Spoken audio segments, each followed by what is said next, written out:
kukunin nyo pa yung isda. Correct, sir. Hindi kasi kung makatao yun. Pag hinuli kayo, kukumpiskahin yung inyong isda, banyera na pinaghirapan ninyo, Papauwi na po. isa pagod nyo.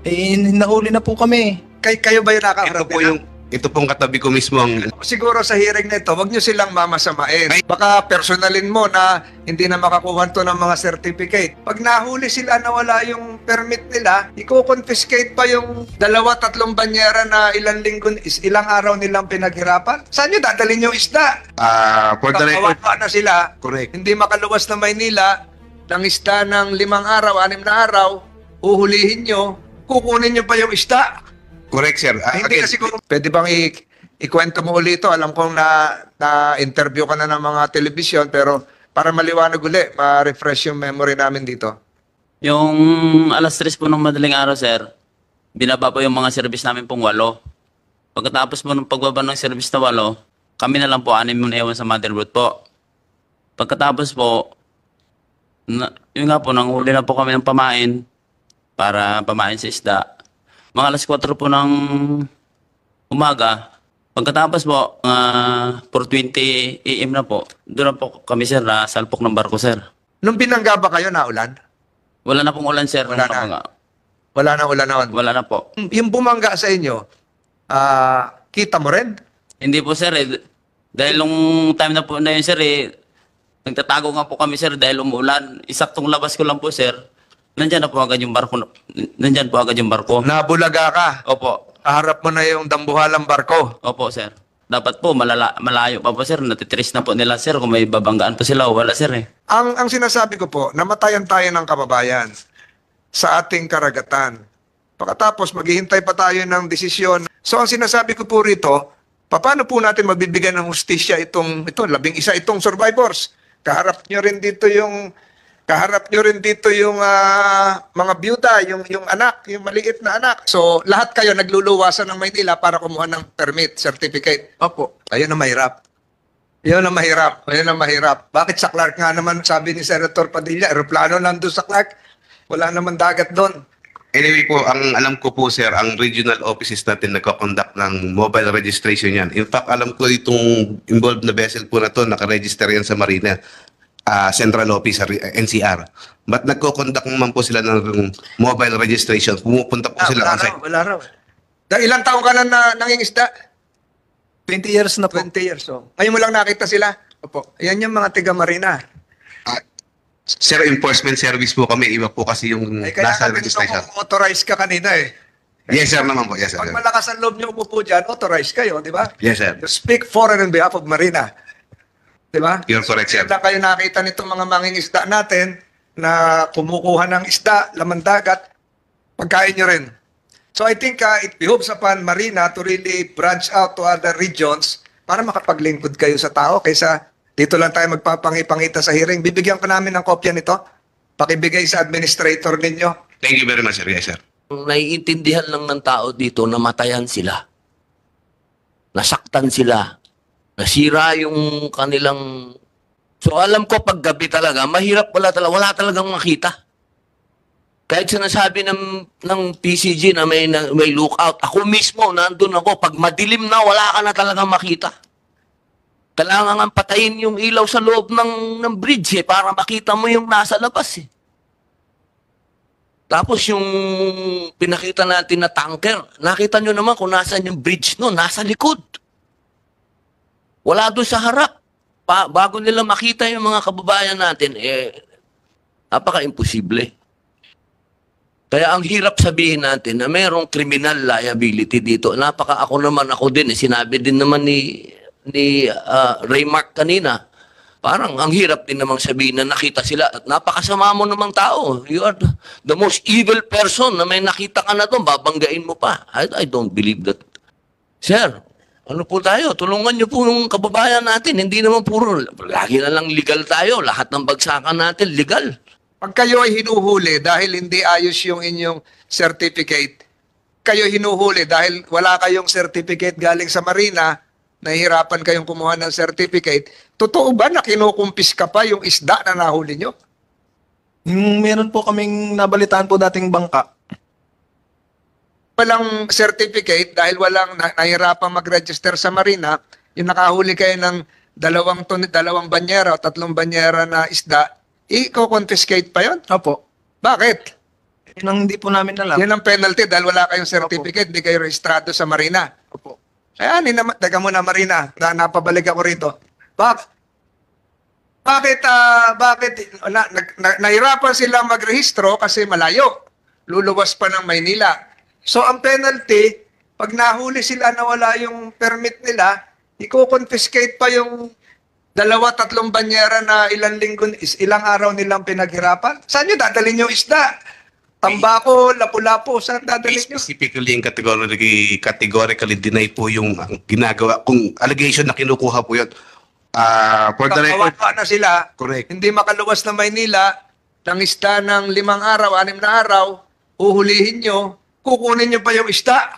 Correct, sir. Hindi Again, na siguro makatao yun. hindi po talaga makatao yun. May specifically and categorically deny kung meron pong ganyang allegations kay Marina po.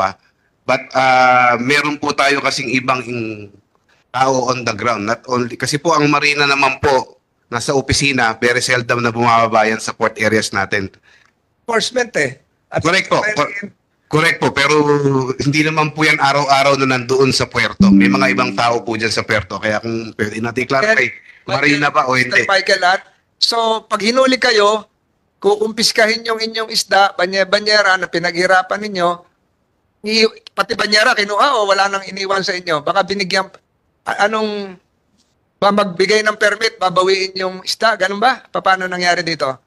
Kwan lang po, yung... Kuka na lang po kami. Papauwi na po. Ibigay nyo naman yung isda. Opo. Isa, pagod nyo.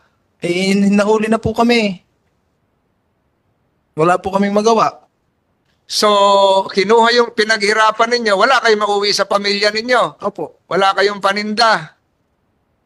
Marina, Again, sir, we categorically and specifically deny. And if there are allegations against specific po kay Marina, we will not condone that. We will definitely go against the Marina personnel who are doing those allegations po. So, for the record, sir, very seldom ang Marina po on the ground. Again, meron po tayong mga, I don't want to state names, pero meron po tayo iba kasing regulatory agency na nandoon on the ground. referring to I don't want to refer to anyone, sir. Basta po, sa amin po, if that allegation pertains specifically kay Marina, we specifically and categorically deny.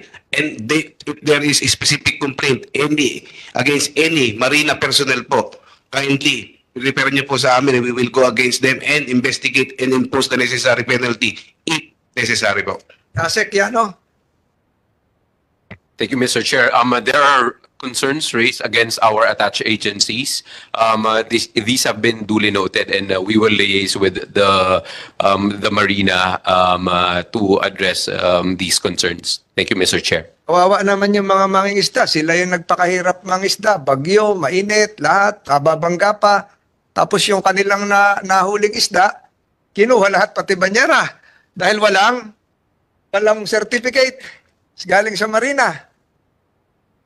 Ang hirap naunawaan na ho lahat siguro ng mga nakikinig ngayon yung inyong mga pinagdaanan. Pagbalik nyo sa Zambales, mangingisda kayo, sigurado wala kayong permit pa. Ito na, mahuli-uli kayo, kukumpiskahin pa yung isda ninyo. Ilang beses naranasan mo yan, Michael? O nung narinig mo na may ganyan? Isang beses pa lang po. Ilang banyera yung kinuha?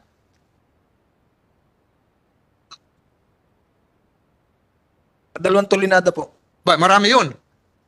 Tonelada, marami yun. Hindi kayo nagreklamo na?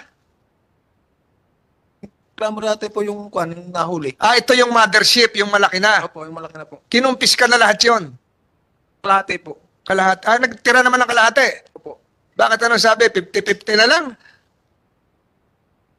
Kailan nangyari to? So, may 2 years na rin siguro po. Tagal-tagal na rin po. Ang hirap nun. Kahit 50% ng effort nyo, kinuha pa. So Marina, you should take note of that and siguro address, perhaps the root cause of all of this is the inability and difficulty of securing a certificate because you do not have a field office in Zambales or in Subic or in areas where fishermen thrive. Noted on that concern, sir. But again, just for the record, we specifically and categorically deny any allegation of confiscation of Lahat ito, any... Yes, sir. under oath lahat ito eh. Correct, sir. And I am also under oath, sir. So, kung meron po silang specific allegations against any specific ago. Marina personnel, we will take note, we will go against those person, investigate, and impose the necessary penalty if necessary, if found true kung ano po yung allegations nila. With all due respect sa mga fishermen po natin. In fact, nagpunta rin po kami sa kanila last Sunday, nag-investiga rin po kami doon. Yung sabi niyo po kanina, nabanggit niyo na ngayon lang kami nakita. Specifically, last Saturday po, may mga tao tayong pumunta dito. Sa mga taon to, nakausap sila. Kaya sabi nila siguro kayong dalawa, baka may representative. Kayo ba yung nakaharap Ito po nila? yung, ito pong katabi ko mismo ang specific na... Ano ikaw, galing ka ron? Oo. Sorry sir, hindi po. Ayun, ikaw siguro yung tinuturo. Yes, sir. Na kung nagkaharap na kayo. Noted naman po sir. Pero welcome po yung kanilang mga sinasabi naman na... Pero siguro sa hearing na ito, wag nyo silang mamasamain. Ay, hindi po. Itong mga mangingisda natin, nilalabas lang nila yung simpatsya nila, Yes, sir. namatayan sila, binangga sila. Huwag kayong, baka personalin mo na hindi na makakuha to ng mga certificate. Kawawa lalo itong If qualified po, wala akong problema sa amin dyan. Kailangan patas tayo dyan. Yes, sir. And we are encouraging po, through po, kung meron po silang, halimbawa po, written complaints or affidavit na pwedeng masabit sa amin so that at least we can have a first step to sa investigation ng mga allegations po. Yes, Mr. Chair. Since andyan naman lang yung mga fisherman na sabing kinuha yung kanilang mga isda, baka pwede natin alamin sa kanila kung sino yun. Para malaman natin ngayon at masumo natin yung mga tao na yan na walang awa na kukunin yung isda. Sobra naman yan ng mga tao na yan. Mga nandyan naman sila, Mr. Chair. Pa-identify natin kung sino.